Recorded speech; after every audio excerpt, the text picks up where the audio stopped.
시작부터 대단히 어려운 상황에서 출발을 하였습니다.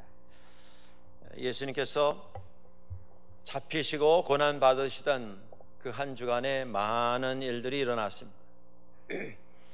주님을 나는 모른다 부인하는 제자가 나왔습니다. 예수님 잡히시던 그 밤에 두려움 속에서 사방으로 밤중에 도망하여 흩어지는 제자들의 모습이 성경에 기록이 되고 있습니다. 그 가운데 한 사람은, 제자 가운데 한 사람은 예수 그리스도를, 그를 잡아 죽이려고 하는 사람들에게 은 30냥을 받고 팔고 그들의 길잡이 노릇을 하는 이러한 일도 생기게 되었습니다. 아주 어려운 어수선한 상황 속에서 초대교회가 시작이 되었습니다. 인생은 함께 살아가는 여정입니다. 혼자의 삶이 아니기 때문에, 혼자 걷는 그러한 길이 아니기 때문에 함께 걷는 그 여정 속에서 우리 사람들은 관계라고 하는 것을 만들어 갑니다. 서로 만나고 서로 알고 서로에게서 배우고 서로 도우며 인생 여정을 진행을 하게 되는 것입니다. 그 관계를 잘 만들기 위해서 우리는 노력을 합니다. 상대방에게 좋은 인상을 주기를 원하고 상대방에게 무엇인가 좀 은혜를 나누기를 원합니다.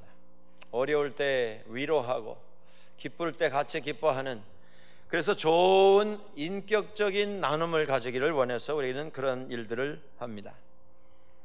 그런 좋은 관계를 통해서 서로를 신뢰할 수 있게 되고 서로를 믿을 수 있게 됩니다. 서로를 칭찬할 수 있게 됩니다. 함께 살아가면서 나의 인격을 인정해주고 존중해주는 사람을 만나는 것은 큰 축복입니다. 인생 살아가면서 서로 존경할 수 있는 관계 속에서 인생 여정을 함께 걸어갈 수 있는 것, 이것은 대단한 큰 축복인 것입니다. 그 관계 잘 유지하기 위해서 우리는 많은 일들을 합니다. 혹 오해가 생기면 우리는 주변에 있는 분들을 찾아서 설명을 하기도 하고 해명을 하기도 합니다. 때로 변명을 하기도 합니다. 좋은 관계를 회복시키기 위한 노력입니다. 세상에 떠도는 말 가운데 이런 말이 있습니다. 인생은 죽으면 끝이다. 다 거기서 끝나는 것이다. 그 이후에 아무것도 없다. 성경은 그와는 정반대의 말씀을 우리에게 해주십니다. 죽음은 누구에게나 찾아오는 우리의 출생이 우리의 현실인 것처럼 출생만큼이나 확실한 현실로 죽음은 우리를 찾아오는 방문객입니다. 누구에게나 찾아옵니다. 언젠가는 반드시 한번 찾아오게 되어 있습니다. 중요한 것은 그 죽음이 찾아오는 그 순간부터 진정한 의미의 생명이 우리 가운데 시작이 됩니다. 그것이 하나님께서 믿는 자들에게 허락하신 영생이라고 하는 것입니다. 죽으면 거기서 인생은 끝나는 것이다 주장하는 분들은 또 이렇게 말합니다. 죽으면 다 용서받을 수 있다.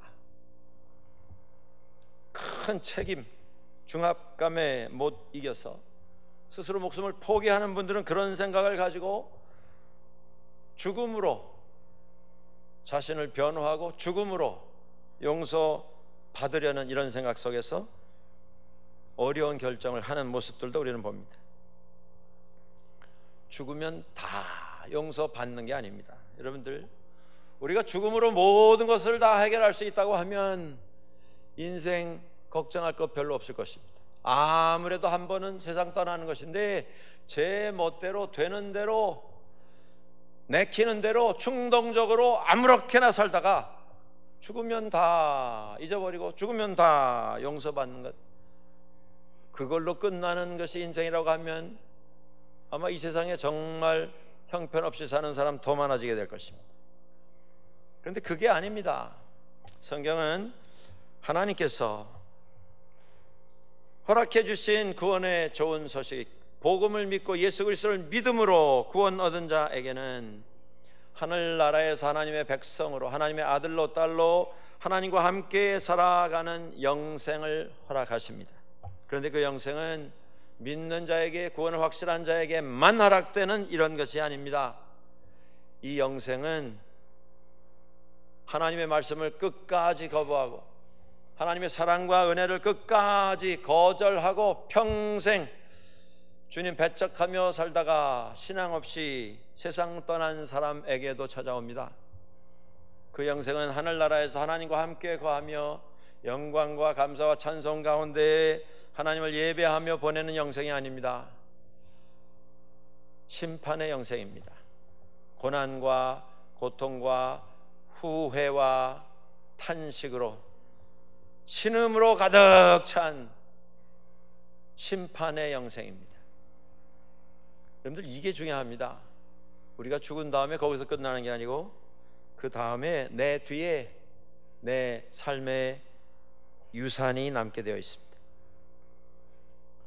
아마 지난 2000년 동안 가장 많은 사람들 입에 시대를 막론하고 오르락 내리락 했던 그 이름은 가룟 유다가 아닌가 저는 생각해 봅니다. 예수를 믿지 아니하는 사람들도 가룟 유다가 누군지는 압니다. 전혀 기독교 문화가 아닌 곳에서 출생한 분들도 이런저런 경로를 통해서 가룟 유다 하면 배신자의 마치 상징과 같은 이름으로 기억들을 하고 있습니다. 여러분, 유다가 죽은 지 2000년 되었는데 거기서 다 끝난 게 아니었습니다. 2000년 동안 계속 회자가 되는 이름, 그것이 가룟 유다가 남긴 삶의 유산입니다. 우리가 사는 동안 좋은 관계를 유지하기 위해서 노력을 한다는 말씀을 드렸습니다. 해명도 하고 설명도 하고 설득도 하고, 혹 잘못한 것이 있으면 용서를 빌고 또 용서받고 회복된 관계를 만들어가는 것, 그것이 우리가 하는 일입니다. 그런데 우리가 알아야 할 것이 또 하나 있습니다. 그게 뭐냐 하면, 우리가 세상 떠난 다음에 우리 뒤에 우리의 삶이 유산으로 남게 될 것인데, 우리 뒤에 남게 되는 나의 삶의 유산을 바라보는 내 뒤에 남아있는 사람들은 나를 어떻게 기억해 줄 것인가? 이 시대를 함께 살아왔던 이웃들, 형제 자매들, 동지들, 나의 후손들은 나를 어떻게 기억하고 나에 대해서 어떻게 말할 것인가? 생각해 보신 적이 있으십니까? 그때는 우리가 되돌아와서 사람들을 붙들고 이건 이러했고 저건 저러했다 해명도 할 수 없게 될 것입니다. 설명도 할 수 없게 될 것입니다. 용서를 빌 수도 없고 용서 받을 수도 없게 될 것입니다. 그러면 어떻게 해야 하겠습니까? 중요한 게 이것입니다. 우리가 숨을 쉬는 동안, 우리가 사고하고 우리가 움직이며 우리가 말하고 활동할 수 있을 그 시간, 오늘 잘 해야 합니다. 오늘 잘 살아야 합니다. 어떤 인생이든 반드시 뒤에 그 삶의 결과가 남게 되어 있습니다. 세상에 많은 사람들은 그 남는 것의 분량을 가지고 떠난 분의 인생을 평가하려고 합니다. 저 사람은 이러한 업적을 이루었고 이런 재산을 만들었고 이런 회사를 세웠고, 수많은 수십만의 사람이 그 회사에서 일하면서 위대한 업적을 남겼다. 그 숫자가 아무리 크다 해도 그 숫자가 그의 삶을 다 치장해 주지는 못합니다. 중요한 것은 분량이 아닙니다. 얼마나 컸나 얼마나 많았나가 문제가 아니라, 작더라도 적더라도 형편없어 보이는 것일지라도 그것이 남아있는 사람들의 마음속에 은혜의 선물이 되어서 그를 기억할 수 있다면 그분은 성공적인 삶을 사신 분입니다. 더더구나 더 중요하게 하나님 앞에서 그의 삶이 하나님을 기쁘시게 해드리며 하나님의 말씀 속에서 신앙, 믿음, 이러한 면에서 우리에게 교훈이 되는 이러한 삶을 사셨던 분이라고 한다면 그분은 정말 복받은 삶을 사시는 분일 것입니다. 어느 한순간 어떤 상황에서 무슨 말을 했는가, 그걸 말하는 게 아닙니다. 어떤 사건 속에서 어떻게 반응했는가, 어떻게 대처했는가, 그게 아니라 긴 인생 여정 끝이 났을 때에 제일 뒤에 남는 것이 있을 것인데 그 뒤에 남는 것이 무엇이 될 것인가, 그런 생각을 해보신 적이 있으십니까? 내가 떠나면 내 뒤에 사람들은 나를 어떻게 기억해 줄 것인가. 가룟 유다가 남긴 것이 있었습니다. 그의 삶에 그가 했던 그의 업적, 그것이 불명예스러운 것으로 뒤에 남게 되었습니다. 여러분, 인생은 하나님 세우신 원칙에 의해서 진행이 됩니다. 그 원칙은 무엇입니까?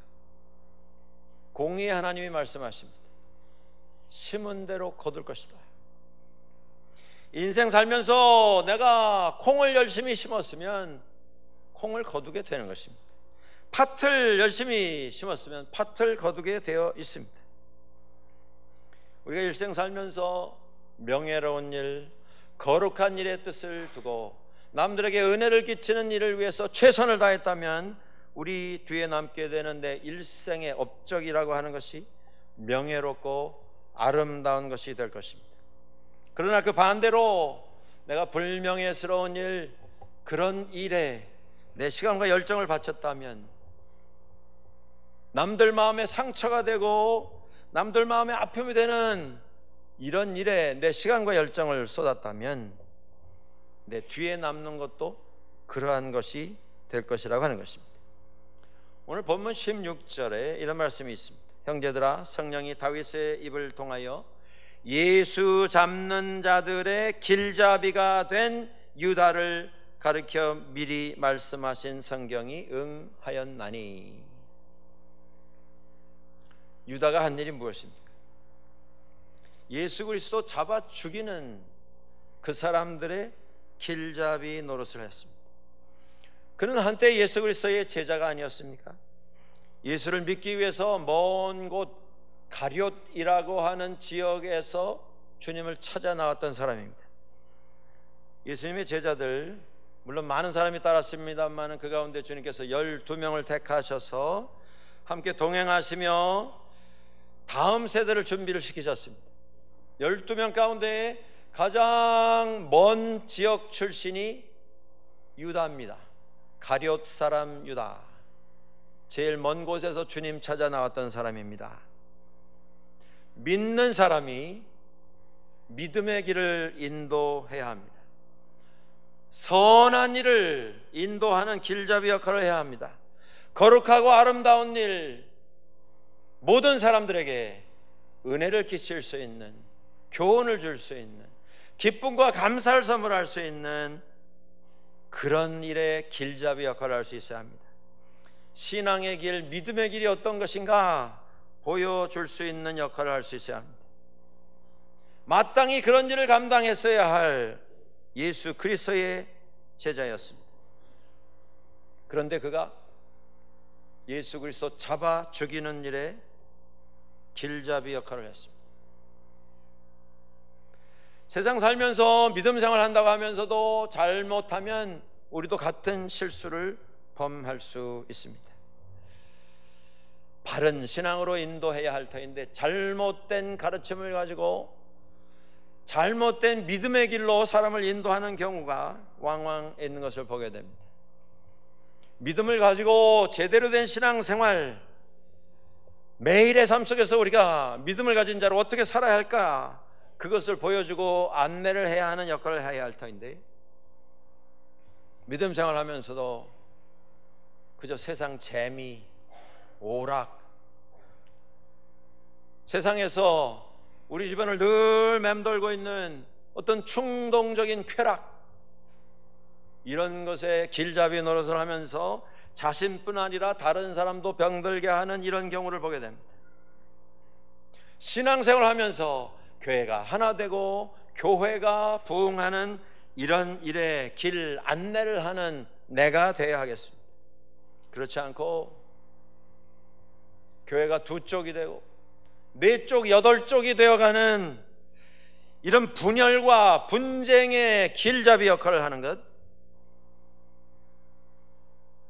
그런 길에 들어가서 그 일을 위해서 열정을 쏟는다면 그 뒤에 반드시 열매가 본인에게 돌아오는 시간이 있게 된다고 하는 것입니다. 하나님의 사람이 하나님의 교회에 큰 유익과 은혜를 끼치는 그런 길잡이 역할을 해야 되지 않겠습니까? 우리가 다른 것 다 잘해도 하나님 교회에 은혜를 세우고 사랑으로 하나 되는 그 길잡이 역할에 실패한다면 우리는 변명할 말을 찾지 못하게 될 것입니다. 바로 그것입니다. 지금 내가 하고 있는 그 일이 훗날 이 세상을 내가 떠난 후에 후손들이, 나를 아는 모든 사람들이 나를 기억하는 그 모습이 될 것입니다. 오늘 우리가 열정을 부어 진행하고 있는 나의 일과는 무엇입니까? 기억하십시오. 무슨 일을 하든 주께 하듯 하라. 주님 안에서 해야 합니다.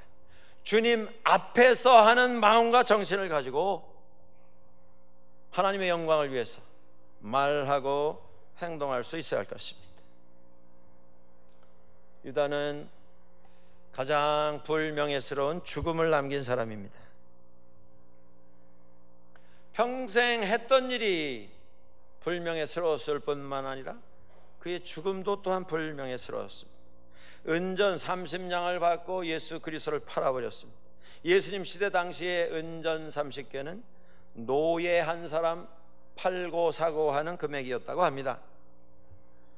여러분, 그 금액이 뭐 얼마나 대단하고 엄청난 금액이었겠습니까? 없는 것보다는 나은 금액이었겠으나 그것이 무슨 인생을 바꾸는 그런 금액은 아니었을 것입니다. 더더구나 그 금액을 받아서 유다가 과연 무슨 유익을 누렸습니까? 예수 그리스도를 배신한 이후에 그는 괴로워했습니다. 양심의 가책 짓눌리는 이런 경험을 했습니다. 후회스러웠습니다. 두렵고 떨렸습니다. 받은 돈을 되돌려주기 위해서 제사장들에게 가서 돈을 되돌려주려 했으나 거절당했습니다. 고민 끝에 스스로 목숨을 끊었습니다. 하늘을 올려다볼 염치를 찾지를 못했습니다. 사람을 볼 면목을 찾지를 못했습니다. 세상 살아갈 용기를 잃었습니다. 스스로 목을 메어 목숨을 끊었습니다. 끈이 끊어지면서 시신이 땅에 떨어져 형편없는 모습으로 훼손이 되었습니다. 세상에 누가 인생 마지막을 이런 식으로 끝내고 싶어 할 사람이 누가 있겠습니까? 더더구나 예수 그리스도의 제자로 한때 활동을 했던 그의 죽음은 누가 봐도 명예스러운 죽음이 아니었습니다. 사랑하는 여러분들, 우리도 언젠가는 세상을 떠나게 될 것입니다. 그런데 우리의 마지막이 마지막 순간에 가서 괴로워하고 가책에 시달리고 두렵고 떨리고 후회가 되는 그런 상황 속에서 신음하고 고통에 시달리면서 마지막을 맞이해서는 안 될 것입니다. 가끔 그런 분들을 만납니다. 세상 떠나시기 얼마 전에 가족들을 불러서 부탁을 합니다. 아무개 씨를 좀 찾아서 이곳에 좀 모시고 와라. 아무개 장로님 좀 불러달라. 아무개 목사님 좀 불러달라. 여러 사람 불려가는 것을 봤습니다. 저도 그 중에 하나였습니다. 거기서 나눠지는 대화가 뭡니까? 미안했습니다. 죄송합니다. 용서해 주시오. 그 말씀입니다. 그렇게라도 마음의 평안을 안고 가시면 그것도 복입니다. 그런데 그러지도 못하고 유다처럼 마지막을 맞이한다면 이건 비극 중에 비극일 것입니다. 그 괴로움, 그 후회, 그 탄식, 거기서 떠나는 것이 아니라 성경에서 우리가 기록을 찾아볼 수 있는 것처럼 주 예수여 나의 영혼을 받으시옵소서, 하늘이 열리고 하나님 옆에 보좌에 앉아 계신 예수 그리스도를 보며 마지막을 맞이할 수 있는 스데반과 같은 모습으로 이 세상을 우리가 떠나야 되지 않겠습니까? 오늘 우리가 무엇을 위해서 살고 있는가가 그날 그 순간 우리의 모습을 결정하게 될 것입니다. 했던 일이 불명예스러웠고 그의 죽음 역시도 불명예스러웠고 유다가 떠난 다음에 그 뒤에 남은 것도 불명예스러웠습니다. 인생이 끝나면 그 뒤에 반드시 남는 것이 있습니다. 그것을 우리는 유산이라고 부릅니다. 어떤 분에게는 재산이고 어떤 분에게는 학식이고 어떤 분에게는 명예이고 어떤 분에게는 마음에 담은 사랑과 은혜, 한 푼도 남기지 못하고 떠나는 분도 있을 수 있습니다만은 물질보다 돈 주고도 살 수 없는 사랑과 은혜로 풍성한 유산이 뒤에 남는다면 그 인생은 복받은 인생입니다. 유다의 유산을 보십시오. 은 30개였습니다. 아무도 손대려고 하지 않았습니다. 제사장들에게 주었으나 거부했습니다. 던져놓고 유다는 그 자리를 떠났습니다. 아무도 그 돈에 손대기를 원치 않았고, 그러면 성전에다 들여서 성전에서 사용하도록 하자, 그것도 거부됐습니다. 피 묻은 돈이다, 사람 죽이고 받은 돈이다, 그런 불명예스러운 사실 때문이었습니다. 마지막에 그 돈으로 밭을 하나 사서 지나가다가 객지에 나와서 세상 떠난 나그네들을 매장하는 묘지로 사용하게 됐습니다. 성경에 이런 말이 나옵니다. 그 밭 이름을 아겔다마라 하였다. 그 뜻이 피밭, 피가 묻은 돈으로 구입한 밭이다 라는 뜻으로 피밭이라는 뜻으로 아겔다마라 불렀다. 많은 유산을 남기는 것이 성공이라고 생각하는 분들이 세상에는 많습니다. 많은 건 하나님 앞에서 전혀 의미를 가지지 못합니다. 여러분, 유산이 선물이 되려면 그 유산이 깨끗한 것이어야 합니다. 정당한 것이어야 합니다. 우리가 너무 자주 듣고 반복해서 들은 한국의 상황이 있습니다. 한국에 어마어마한 규모의 사업체들이 있습니다. 소위 한국의 10대 기업, 이 세상 어느 나라에서도 인정을 받는 엄청난 규모의 이런 회사들입니다. 그런데 그 10대 기업의 총수들 가운데 감옥에 한 번도 안 갔다 온 사람이 거의 없습니다. 혹 그 가운데 한 두세 사람 있다 할지라도 그들이 그래도 10명 중에 제정신 차리고 똑바로 산 사람이 있구나, 그런 뜻이 아니라 아직 안 갔다 온 사람 두세 사람이 있다면 그 사람은 앞으로 갈 확률이 더 많은 사람들입니다. 무엇이 문제입니까?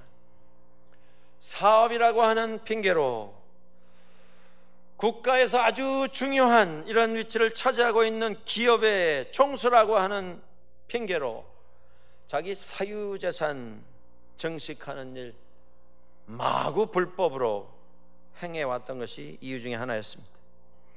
나라의 엄청난 후원과 특혜를 받으면서 각종 세금 혜택을 누리면서 기업이 성장하고 팽창하게 되었는데 나중에 다 알고 보니까 그 회사에서 일하는 사람이 낸 세금보다도 세금을 더 안 내고 탈세가 마치 당연한 특권인 양 잘못 생각하고 그렇게 행동한 것이 문제였습니다.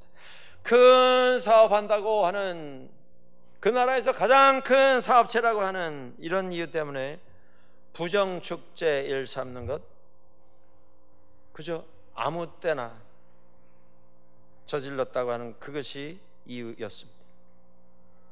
여러분, 이렇게 해서 천만금을 만들고 억만금을 만들어서 그것을 유산으로 남긴다 할지라도 그 유산이 무슨 축복이 되겠습니까? 그렇게 남아서 그렇게 전달이 된 유산은 축복이 아니라 저주가 될 것입니다. 자손들의 양심에 독을 뿌리는 그러한 꼴이 될 것입니다.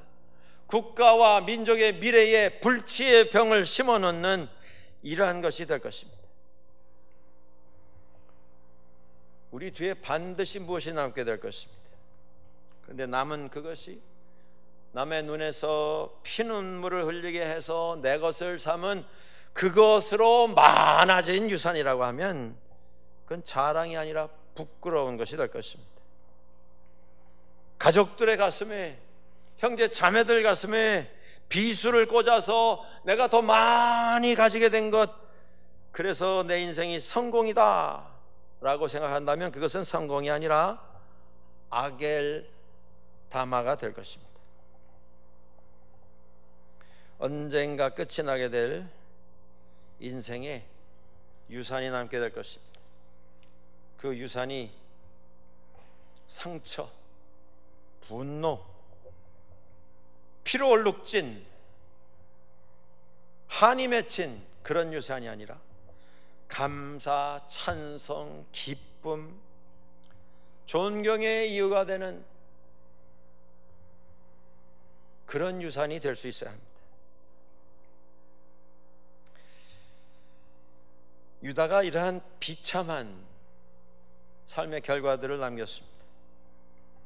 그러나 교회는 그 부담스러운 상황 속에서 지체하지 않고 준비하여 또 다른 제자를 선택을 했습니다.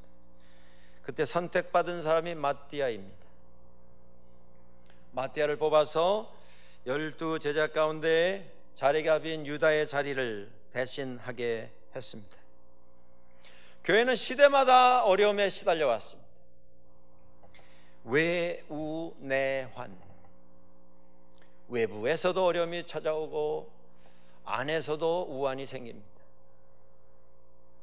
교회는 밖에서 오는 핍박보다 안에서 생긴 어려움 때문에 더 아파했고 더 많은 상처를 받은 그런 공동체입니다. 그러나 기억하십시오. 교회는 어떤 어려움 속에서도 하나님 앞에서 기도하며 주님의 인도하심 앞에 엎드렸던 사람들을 통해서 미래를 향해서 전진하는 이런 결과를 만들어냈습니다. 교회에게 하나님은 앞을 향해서 나아가는 전진의 역사를 기대하십니다. 기독교 2000년 역사 가운데 아무리 어렵고 환난과 고통이 찾아온 시대에도 교회는 후퇴해 본 적이 없습니다. 히브리서 10장 38절에 이런 말씀이 나옵니다. 나의 의인은 믿음으로 말미암아 살리라.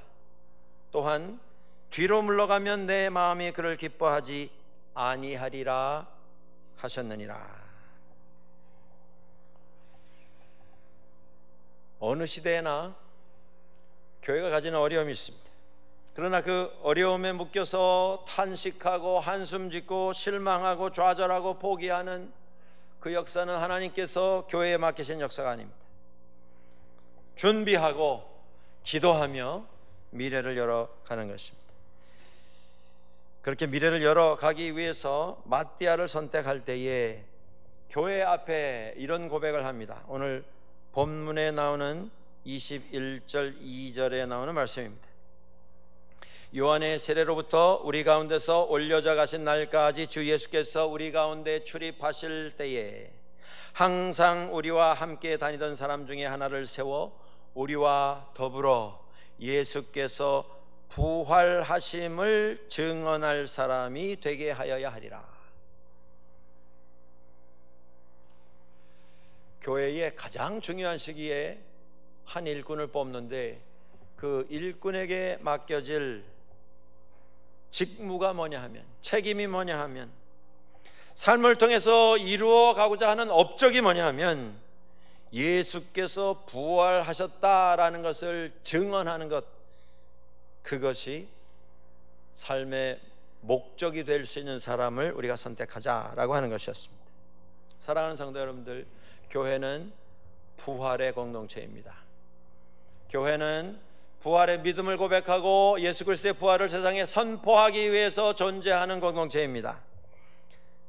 예수 그리스도의 교회가 존재하는 이유가 그것이고, 이 시대에 우리가 감당해야 할 가장 중요한 책임이 바로 그것입니다. 예수 그리스도의 부활이라고 하는 것을 망각한 교회, 존재 이유가 없어진 그냥 종교 단체로 전락할 수가 있습니다. 이것은 우리 모두의 특권이며 책임입니다. 목사 몇 사람에게 맡겨진 책임이 아니라는 것입니다. 교회 중직자 몇 사람에게 달란트 받은 몇 사람에게만 맡겨지는 그런 책임이 아니라 온 교회가, 온 성도들이 함께 기억해야 할 책임입니다. 교회는 예수 그리스도의 부활에 의해서 시작되었습니다. 부활 때문에 모이게 되었습니다. 부활이라고 하는 신앙 고백 속에서 2000년이 유지되어 왔습니다.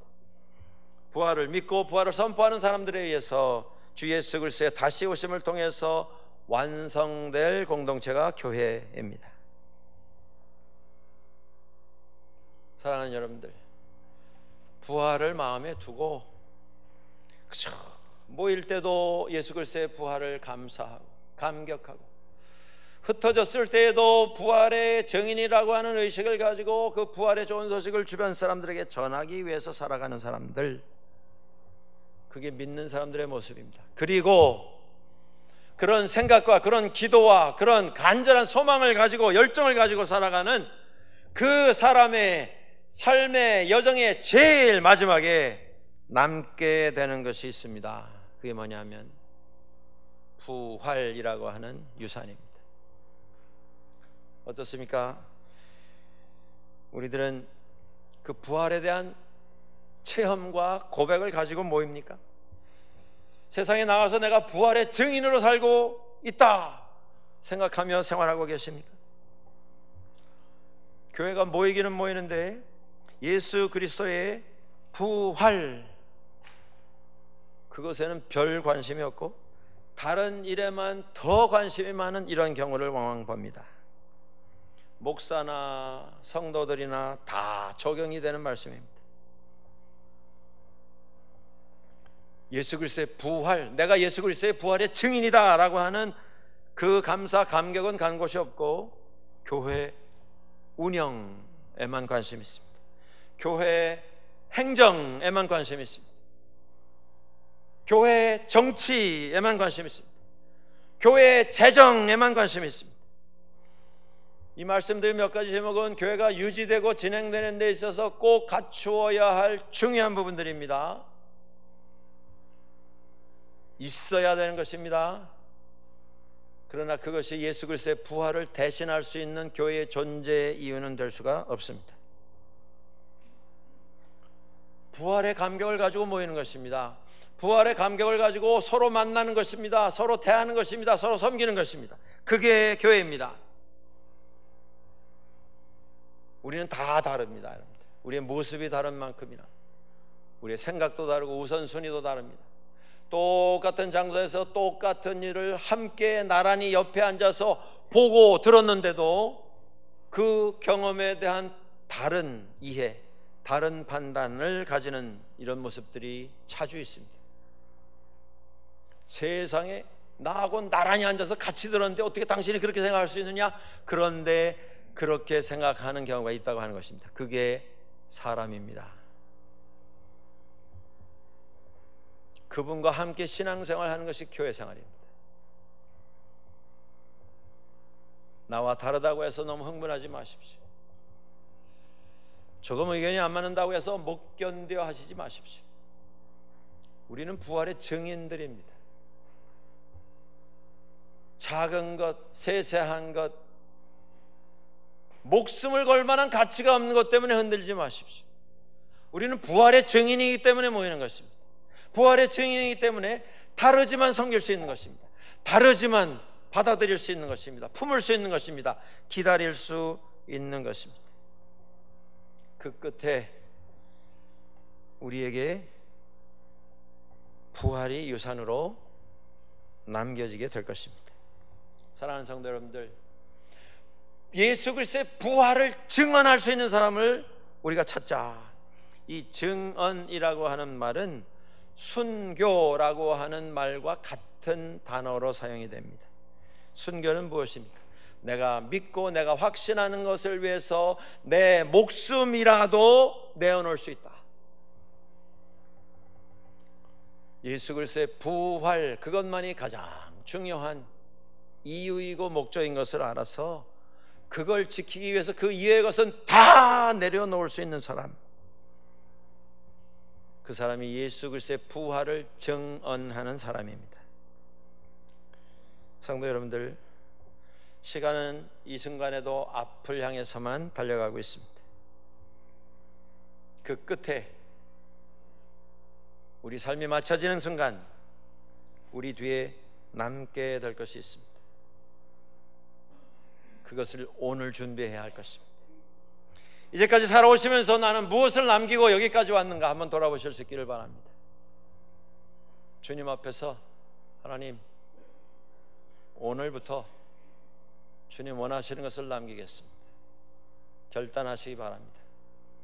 올 한 해 이 거룩한 믿음의 행진을 통해서 주님 앞에 서게 되는 우리 모두에게 하나님 앞에서 하나님 너무 감사합니다, 주님의 인도하심으로 여기까지 왔습니다, 고백할 수 있는 그런 고백이 남겨지기를 원하고, 우리 한 사람 한 사람을 통해서 부활이 유산으로 남겨지는 믿음의 삶의 주인공들 다 되시기를 주의 이름으로 간절히 축원합니다.